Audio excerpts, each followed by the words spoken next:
अस्सलाम वालेकुम। आप देख रहे हैं मेरा यूट्यूब चैनल। मेरा नाम है अनस मलिक और आज मैं आपके लिए चंद मज़ीद ख़बरें और ख़बरों की बुनियाद पर तज्ज़िये लेके लाया हूँ। पहले बात करेंगे हम साइफ़र के मामले पर। ड्रॉप साइट न्यूज़ ने वो इन फेमस साइफ़र को मुबैना तौर पर लीक करने का दावा किया है, उस हवाले से बात करेंगे। अमेरिका और ईरान की जो हालिया सालसी का में जो पाकिस्तान का किरदार है और वो कहाँ तक पहुँची, उसके हवाले से बात करेंगे। वज़ीर दाखिला मोहसिन नकवी का 3 रोज़ा दौरा तेहरान, उसके हवाले से बातचीत करेंगे। और उसके बाद chairman PCB senator Mohsin Naqvi जो कि वज़ीर दाखिला भी हैं, उनको जो दावतनामा आया है भारत में होने वाली आईसीसी बोर्ड मीटिंग, उसके हवाले से बात करेंगे। तो पहले शुरू करते हैं साइफ़र के मामले पे।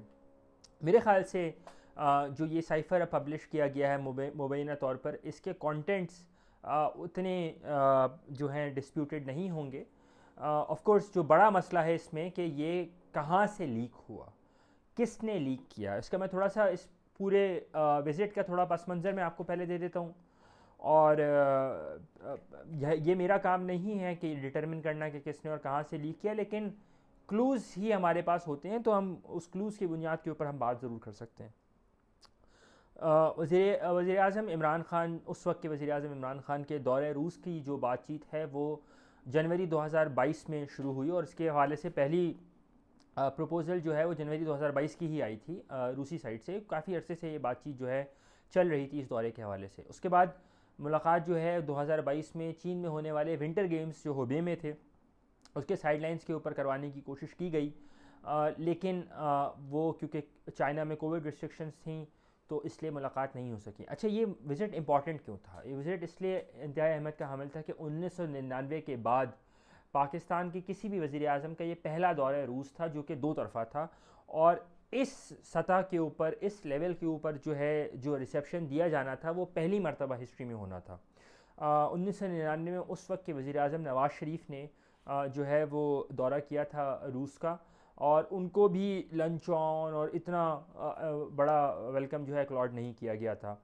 अम, अब आप फास्ट फॉरवर्ड करते हैं कि इस विज़िट के पस मंज़र में यह था कि यूक्रेन में रशिया का बिल्डअप चल रहा था बॉर्डर पे, और वेस्टर्न इंटेलिजेंस और रिपोर्ट्स यही कह रही थी कि आज या कल, आज हुई तो कल हुई, अभी हुआ तो कभी हुआ, यूक्रेन की जो इन्वेजन है, जो जंग है, वो अब शुरू हो सकती है।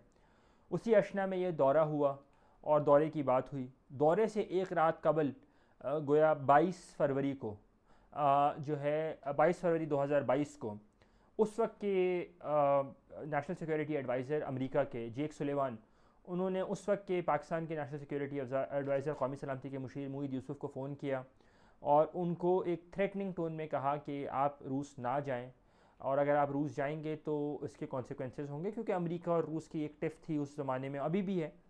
और उन्होंने कहा कि अगर आप नहीं जाएंगे तो आपके लिए कुछ इंसेंटिव्स हैं, लेकिन विदाउट स्पेसिफाइंग के इंसेंटिव्स क्या थे।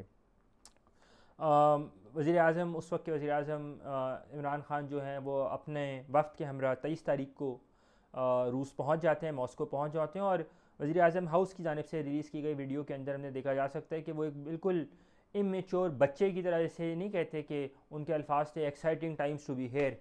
मेरे ख्याल से that was very ill planned and ill perceived that was and lack in good faith. 24 तारीख की सुबह 6 बजे मॉस्को के वक्त के मुताबिक जो है ये रूस जो है वो स्पेशलाइज्ड मिलिट्री ऑपरेशन जो है लॉन्च कर देता है यूक्रेन के ख़िलाफ़। 24 तारीख को ही वज़ीर अज़म इमरान ख़ान और रूसी सदर व्लादिमीर पुतिन की मुलाकात तय थी। ऑप्शन था उनके पास वापस जाने का, वापस नहीं गए। क्यों नहीं गए? मेरे ख़्याल से उनका ये मानना था कि जो है उनका ये मानना था कि कम अज़ कम इस दहेज के ऊपर हमें वापस नहीं जाना चाहिए, और इंटर एजेंसी डिस्कशंस थी, so on and so fourth. जाना चाहिए था, the visit should have gone ahead. मेरे ख्याल से नहीं होना चाहिए था, बट अगेन अब जो हो चुका उसके ऊपर तो हम तज्जिया ही दे सकते हैं। जो रूसी साइड ने इस विज़िट को बड़ा पॉजिटिवली लिया, और लगभग 13 मरतबा व्लादिमीर पुतिन ने उस वन ऑन वन मुलाकात जो थी, जो तय तय जिसे कहते हैं, उसमें 13 मरतबा ये कहा कि quote the people of Russia, we quote we understand that there was a lot of pressure on you and your government and yet we appreciate the fact that you are here. We are very thankful that you are here. The people of Russia will never forget this gesture. जो ये लफ्ज़ जो है ये Vladimir Putin ने एक नहीं दो नहीं उस 45 मिनट तक जारी रहने वाली तहत की जो वन ऑन वन मुलाकात थी उसमें 13 मरतबा ये जुमला उन्होंने कहा।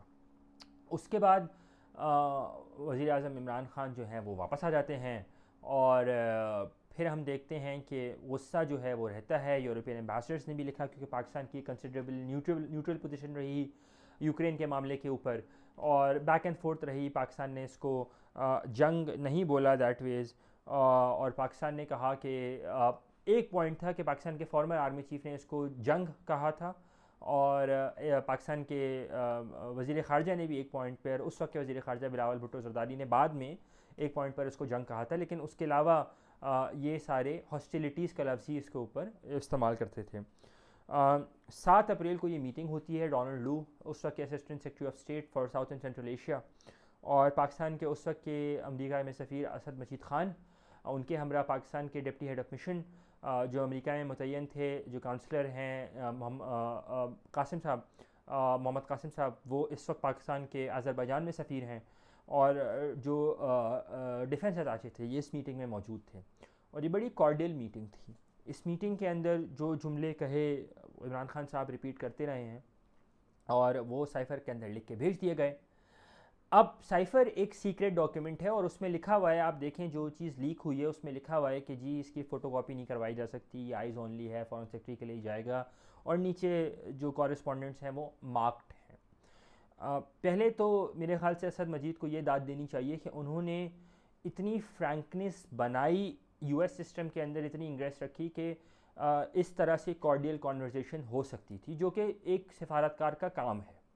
अगर आप 2011 में बैक इन टाइम जाते हैं, विकीलीक्स उठाते हैं, तो विकीलीक्स में ये बात बड़ी वाज़े तौर पर है कि पाकिस्तान और अमेरिका के दरमियान जब ओसामा बिन लादेन की ऑपरेशन के बाद जो तनाव था, उसके बाद नवंबर 2011 के अंदर सलाला चेक पोस्ट के ऊपर हमला हुआ, पाकिस्तान ने नेटो की सप्लाई बंद कर दी, तो बाकायदा विकीलीक्स के अंदर अनरिडैक्टेड मुग़ल्लज़ात जो दोनों तरफ से बयान की गई थी वो उस रिडक्शन अनरिडैक्टेड हैं। तो मेरे ख़्याल से वो एक कॉन्फिडेंस दिखाता है दोनों साइडों का कि किस तरह से किस लेवल के ऊपर बातचीत होती है।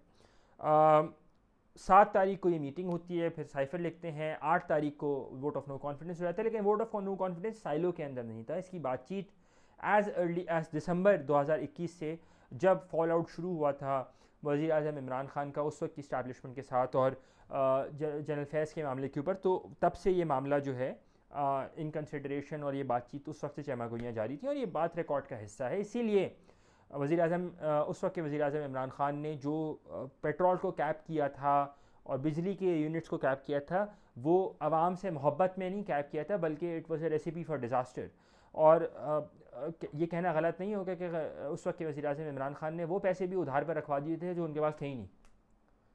पाकिस्तान के पास 200 बिलियन डॉलर के जो PDSP 200 बिलियन पाकिस्तानी रुपये का जो PSDP था, वो प्रॉमिस अभी हुआ ही नहीं था। IMF ट्रांच में आपने कमिटमेंट्स कुछ और किए थे और जब आप इस तरह की कोई चीज़ करते हैं तो आप कमिटमेंट से साइड ट्रैक हो जाते हैं। एनीवेज उस साइफ़र में जो साइफ़र की कॉपी मुबैना तौर पर जो लीक की गई है उसके अंदर लिखा गया है और ये बात तो बारहा की भी गई है कि असेसमेंट में 7 तारीख को असद मजीद ख़ान साहब ने लिखा कि अमरीकी नाज़िमुल उमूर को इस्लामाबाद में बुलाया जाए, उनसे एहतजाज किया जाए, उनसे इस मामले के ऊपर वजाहत तलब की जाए। सवाल ये पैदा होता है कि 7 तारीख से लेके 31 मार्च तक, 7 तारीख को ये साइफ़र आया, 8 तारीख को वोट ऑफ नो कॉन्फिडेंस हुआ, 27 मार्च को इमरान ख़ान ने साइफ़र पहली मरतबा वो एक अमेरिका से ख़त आया है लहराया और वो साइफ़र तो खैर नहीं था, लेकिन उन्होंने जो देना था, जो कन्वे करना था उसमें कन्वे कर दिया था और कहा कि जी सब माफ़ हो जाएगा। कंटेंट्स में डिलिब्रेट कर रहे थे वो। उसके बाद 30 मार्च को जो है पाकिस्तान की वफाकी काबीना का इजलास होता है, स्पेशल मीटिंग होती है। उस वक्त पाकिस्तान के उस वक्त के वज़ीर ख़ारजा शाह महमूद कुरैशी साहब और उस वक्त के फ़ॉरेन सेक्रेटरी ख़ारजा सोहेल महमूद साहब दोनों चीन में होते हैं। तो वज़ारत ख़ारजा जो है वो एडिशनल फ़ॉरेन सेक्रेटरी बराए अमेरिका वो उसको रिप्रेजेंट करते हैं और उस मीटिंग के अंदर जो बड़ी खौफनाक और ख़तरनाक बात ये थी कि तमाम तर जो कैबिनेट मेंबरान थे उनके पास उनकी फ़ोटोकॉपीड कॉपी ऑफ द साइफ़र मौजूद थी नंबरिंग के साथ, जो कि इटसेल्फ ट्रीज़न था।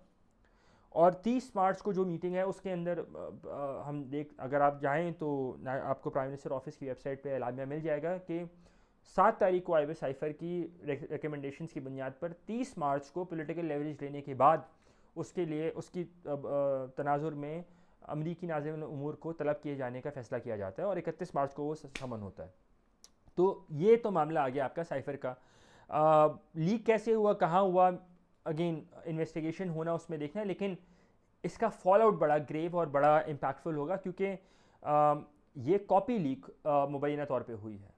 ऑफ कोर्स कॉपी लीक होना कोई छोटी चीज़ नहीं है, ये किसी ने पिक्चर्स नहीं है जो हमें नज़र आया ड्रॉप साइट ने डाला, ये पिक्चर्स नहीं है। अच्छा, अब आ जाते हैं दूसरे मामले पर जो है ईरान और अमेरिका की सालसी जो पाकिस्तान करा रहा है, और वज़ीर दाखिला मोहसिन नकवी का दौरा ईरान। पाकिस्तान के वज़ीर दाखिला मोहसिन नकवी जो हैं वो 3 रोज़ा दौरे पर, इनिशियली 2 रोज़ा दौरा था, हफ्ते को पहुँचे तेहरान, इतवार को उनको वापस आना था और अब वो निकले हैं तेहरान से इस्लामाबाद के लिए। उन्होंने उड़ान भरी है। कलीदी मुलाकातें हुई हैं जहाँ पे दो तरफ़ा ताल्लुकात पर बातचीत की गई, लेकिन बड़ा अहम मौका, बड़ा अहम टॉपिक जो है वो पाकिस्तान की जानिब से की जाने वाली जो सालसी है उनके हवाले से बातचीत है। और इसी अशना में ईरान ने एक फिर 14 नुकाती प्लान जो है वो भेज दिया है पाकिस्तान के ज़रिए अमेरिका को। इस 14 नुकाती प्लान में एक चीज़ जो ईरान ने वाजे की है, वो अपना कमिटमेंट वाजे किया है कि वो न्यूक्लियर बॉम्ब नहीं बनाना चाहते। सवाल ये है कि अगर वो न्यूक्लियर बॉम्ब नहीं बनाना चाहते और जो बात वो 2003 से करते आए हैं, तो अब तक मामलात इस दहज पे कैसे पहुंच चुके कि जहाँ पे उनके पास हाईली इनरिच्ड यूरेनियम भी मौजूद है। तो वो एक ट्रस्ट डेफिसिट जो है वो रहेगा। दूसरी बात ये कि जैसे बिल्डअप वहाँ चल रहा है और अमेरिका की जानिब से बिल्डअप चल रहा है, तो पाकिस्तान इस बात को कॉग्निसेंट है, इस बात को समझता है कि टाइम शायद स्क्वीज़ हो रहा है। 25 मई जो है बिल्कुल आन खड़ी हुई है, तो उससे पहले अगर किसी एग्रीमेंट की तरफ जाते हैं तो ईरान को प्रिसाइसली और प्रैक्टिकली लचक दिखानी होगी और सीरियसली नेगोशिएट करना होगा। ईरान की भी बात जो है वो पार्शली दुरुस्त है कि जी वो क्यों 0% इन्वेस्टमेंट की तरफ जाएं, जबकि इंटरनेशनल लॉ NPT का मेंबर होने के नाते उनको तकरीबन 3.4% इन्वेस्टमेंट जो है 3.4% जो है इन्वेस्टमेंट अलाउ होती है। तो ये एक कॉम्प्लिकेटेड मैटर जो अभी फंसा हुआ है। हमने देखा कि मोहसिन नकवी अनअनाउंस विजिट पे पहुंचे और मोहसिन नकवी कोई आम वज़ीर ऐसे नहीं हैं, वज़ीर दाखिला हैं, बहुत क्लोज़ हैं पावर्स दैट बी के, और मीडिएशन प्रोसेस का हिस्सा हैं।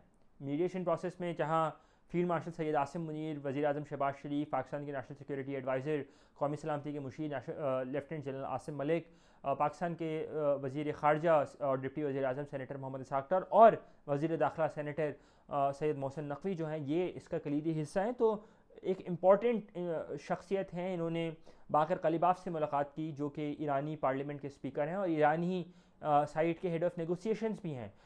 फिर उनकी जो है ईरानी सदर डॉक्टर मसूद पज़ेश्कियान से मुलाकात हुई। पाकिस्तान को ये प्रपोज़ल मिला इतवार के रोज़, और अब तो इस्माइल बगाई जो कि ईरानी वज़ारत ख़ारजा के तर्जुमान हैं, उन्होंने भी इस बात की कन्फर्म कर दिया कि जब अमेरिका को पिछले इतवार को प्रपोज़ल भेजा और उसके बाद अमेरिकी सदर ने कहा कि वो उससे मुतमईन नहीं हैं, वो डिसअपॉइंटेड हैं, तो मेरे ख़्याल से उसके बाद ईरान ने कहा कि उसके बावजूद अमेरिकी साइड से उनको पैगाम रसानी की गई और उस पैगाम रसानी के जवाब में पाकिस्तान के ज़रिए पैगाम दोबारा पहुंचा दिया गया है। दोनों साइडों को लचक दिखाने की ज़रूरत है क्योंकि जंग के बादल फिर मंडला रहे हैं। हालांकि पाकिस्तान की कोशिश यही होगी कि किसी न किसी तरह इसको अवॉइड किया जा सके। जो अंडरस्टैंडिंग ये है कि डिफरेंट रिपोर्ट्स जो हैं western intelligences and different reports, उनकी अंडरस्टैंडिंग यही है कि इज़राइल ये चाहता है कि किसी न किसी लिमिटेड स्केल के ऊपर जो है ये कॉन्फ्रंटेशन शुरू की जाए, जो कि मेरे ख्याल से एक मिसकैलकुलेशन होगी। आखिरी बात, मोहसिन नकवी, मैंने आपको बताया था कि मोहसिन नकवी को बतौर चेयरमैन PCB जो है एक इनवाइट मिला है ICC बोर्ड मीटिंग अटेंड करने का। 30 और 31 मई को ये बोर्ड मीटिंग है अहमदाबाद भारत में, और ये आईपीएल के फाइनल के साथ कोइंसाइड कर रही है। गुमान ये ज़ाहिर किया जा रहा है, इंडिकेशन ये आ रहे हैं कि क्योंकि ऑप्शन मौजूद है वर्चुअली अटेंड करने का, और इस मीटिंग में 12 गोया 12 वो लोग जो कि परमानेंट मेंबर्स हैं और 3 एसोसिएट्स वो भी मौजूद होंगे। तो 11+3 हो सकता है, और शायद मोहसिन नकवी, क्योंकि ऑप्शन मौजूद है तो Mohsin Naqvi most likely opt करें कि वो इस मीटिंग को वर्चुअली अटेंड करें। आज के लिए इतना ही। देखना नहीं भूलिएगा, सब्सक्राइब करना नहीं भूलिएगा और शेयर करना नहीं भूलिएगा अनस मलिक के व्लॉग को। आज के लिए इतना ही, आपसे मुलाकात होती है अगले व्लॉग में।